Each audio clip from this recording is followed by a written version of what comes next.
Stop. কি 2025 এসেও period নিয়ে লজ্জা?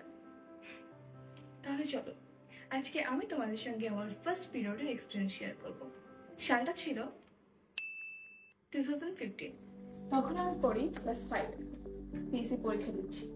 এক্সাম হলে হঠাৎ করে কিছু একটা ফিল হলো। ওয়াশরুমে গিয়ে দেখি আমার পিরিয়ড হয়েছে।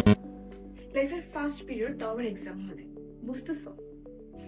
কি আর করবো, সেই অবস্থায় এক্সাম শেষ করলাম। ওই অবস্থায় কি করব কিছুই বুঝতে পারছিলাম না, বিকজ গাইডে ছিল স্যার, কোনো ম্যাডাম না।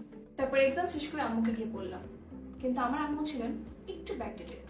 ওই যে বললাম 2015। আমার মা আমাকে প্যাড না দিয়ে ধরিয়ে দিল কাপড়। আর তোমরা তো জানোই কাপড়ে কতটা অস্বস্তি লাগে, বিরক্ত লাগে, এবং এটা আমাদের জন্য ক্ষতিকর।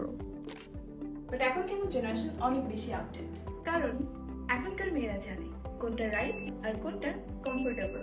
তাই আমি এখন ব্যবহার করি অনন্যা স্যানিটারি ন্যাপকিন, বিকজ এটা সেফ, কমফোর্টেবল আর বাইরে থাকার সময় একদমই টেনশন ফ্রি। আর সবচেয়ে ভালো দিক, এটা দেয় ডাবল প্রোটেকশন। এডিএল অ্যান্ড এয়ারলাইট টেকনোলজির মিশ্রণে থাকে অতিরিক্ত সুরক্ষা, যাতে আমার কনফিডেন্স একটুও না কমে।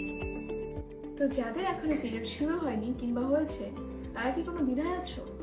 নো প্রবলেম, এটা কিন্তু একদমই নর্মাল। আর নিজের জন্য সঠিক প্রোডাক্টটা বেছে নেওয়াটাই হলো আসলে স্মার্টনেস।